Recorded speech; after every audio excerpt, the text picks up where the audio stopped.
வணக்கம். தமிழோசையின் இரவு நேர பிரதான செய்திகள் வாசிப்பவர் கிருஷிகா. தலைப்புச் செய்திகள். அவர் எத்தகைய யோசனைகளை முன்வைத்தாலும் அரசு கடன் பெற்றுக் கொள்வதற்காக சர்வதேச நாணய நிதியத்தை நாடப்போவதில்லை. நான் ஆட்சிப்பிடம் மீறினால் நாட்டு மக்கள் பசியில் வாடுவதற்கு ஒருபோதும் இடமளிக்க மாட்டேன். சஜித் பிரேமதாச தெரிவிப்பு. பால்மா தட்டுப்பாடு இன்னும் 2 மாதங்களுக்கு தொடரக்கூடும் என பால்மா இறக்குமதியாளர்கள் சங்கம் தெரிவிப்பு. இந்தியாவில் இதுவரை 138 கொரோனா தடுப்பூசி டோஸ்கள் செலுத்தப்பட்டுள்ளதாக மத்திய சுகாதாரத்துறை தெரிவிப்பு. உலகின் முதலாவது குறுஞ்செய்தி 91 லட்சம் ரூபாவிற்கு ஏலமிடப்பட்டது. அவர் எத்தகைய யோசனைகளை முன்வைத்தாலும் அரசு கடன் பெற்றுக் கொள்வதற்காக சர்வதேச நாணய நிதியத்தை நாடப்போவதில்லை என்று இலங்கை மத்திய வங்கியின் ஆளுநர் அஜித் குமார் கேபால் தெரிவித்துள்ளார். நாட்டின் தற்போதைய சூழ்நிலையில் கடன் பெற்றுக் கொள்வதற்காக சர்வதேச நாணய நிதியத்திடம் செல்வது மிக ஆபத்தானது என தெரிவித்துள்ள அவர், நாட்டின் பொருளாதார பிரச்சினையை சர்வதேச நாணய நிதியத்துக்கு செல்லாமல் உள்நாட்டிலேயே முகாமித்துவம் செய்து கொள்ள முடியும் என்றும் அவர் குறிப்பிட்டுள்ளார். நிபந்தனைகளுக்கு அடிபணிந்து சர்வதேச நாணய நிதியத்திடம் கடன் பெற்றுக் கொள்வது பிரச்சினைக்கு தீர்வாக அமையாது. சர்வதேச நாணய நிதியத்திடம் சென்றால் நாட்டுக்கு முதலீடுகளோ சுற்றுலா பயணிகளோ வருகையோ இடம்பெறாமல் விடலாம். அவ்வாறு சர்வதேச நாணய நிதியத்திடம் கடன் பெற்றுக் கொள்வதற்கு சென்றால் அவர்கள் கண்டிப்பாக வட்டி வீதத்தை அதிகரிப்பதாகவும் நாணயத்தின் பெறுமதியை குறைக்க இடமளிக்குமாறும் நாட்டின் வளங்களை விற்பனை செய்யுமாறும் ஓய்வூதிய கொடுப்பனவை குறைக்குமாறும் கூற வாய்ப்புண்டு.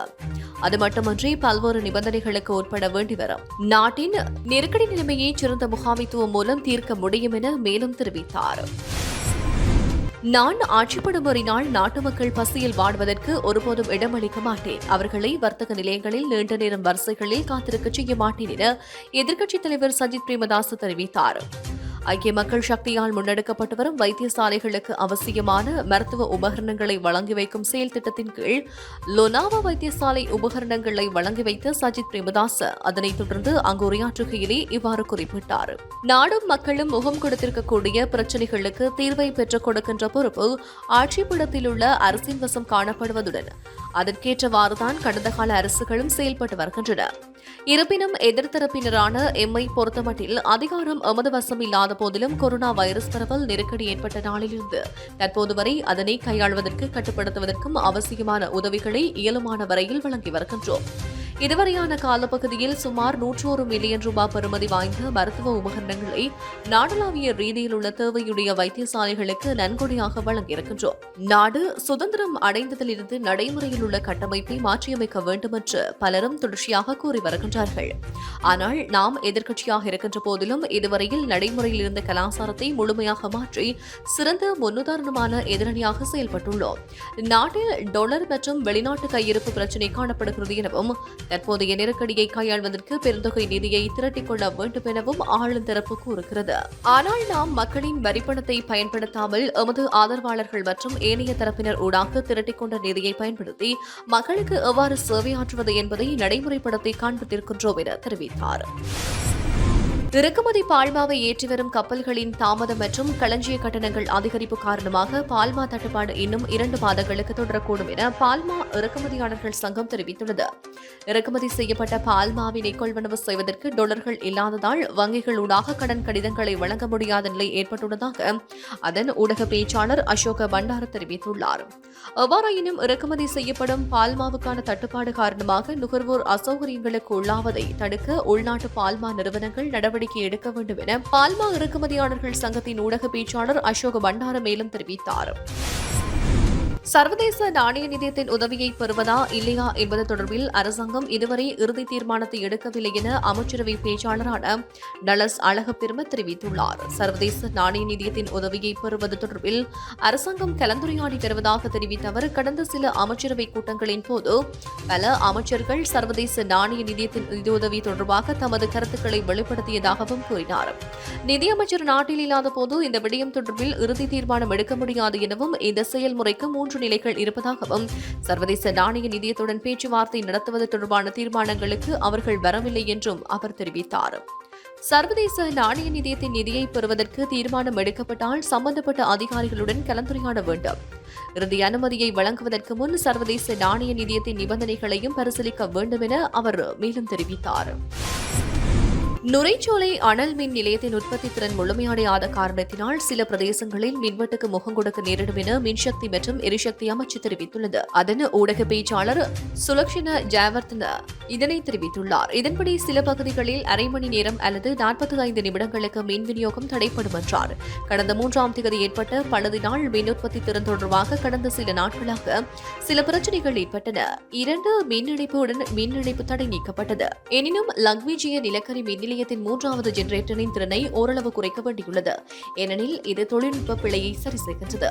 அந்த சூழ்நிலையில் சில பகுதிகளில் குறிப்பாக இரவு நேரங்களில் அதிக தேவையுள்ள காலங்களில் கிட்டத்தட்ட அரை மணி நேரம் கட்டுப்படுத்தப்படும். இருப்பினும் இது தற்காலிகமான நிலைதான். பழுது பார்த்து முடிந்தவுடன் ஜெனரேட்டர் மீண்டும் கணனியுடன் இணைக்கப்படும். இந்த மின்சார அமைப்பின் தேவைகளை பொறுத்து அரை மணி நேரம் மற்றும் 45 நிமிடங்களுக்கு மட்டுப்படுத்தப்பட்டுள்ளது என அவர் தெரிவித்துள்ளார்.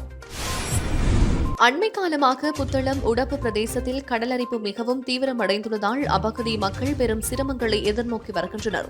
இதனால் இங்குள்ள பல மீன்பாடிகள் வீடுகள் அழிவடையும் அபாய நிலை ஏற்பட்டுள்ளதுடன் வீதிகளும் கடுமையாக மோசமடைந்து காணப்படுவதாகவும் மக்கள் குறிப்பிடுகின்றனர்.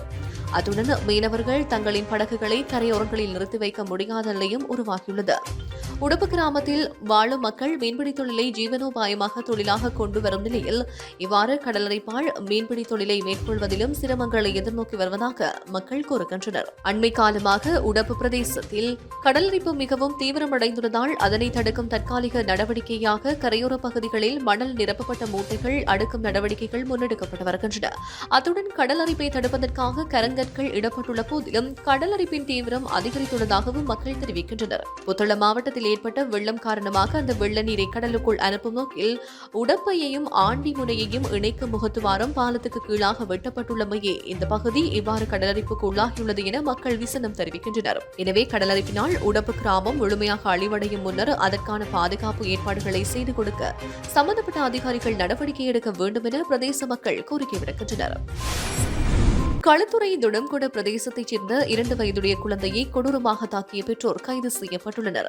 30 வயதுடைய கணவன் மனைவி இணைந்து குழந்தையை தினமும் கொடூரமாக தாக்குவதாக கிடைத்த தகவலுக்கு அமைய இந்த தம்பதி கைது செய்யப்பட்டுள்ளதாக உயர் போலீஸ் அதிகாரி குறிப்பிட்டுள்ளார். சந்தேக நபர்களான இந்த தம்பதி குழந்தை பிறந்தது முதல் தினமும் அடித்து கொடுமைப்படுத்துவதாக சிறுவர் பாதுகாப்பு அதிகார சபைக்கு கிடைத்த தகவலுக்கு அமைய இவர்களை கைது செய்ய நடவடிக்கை எடுக்கப்பட்டுள்ளது.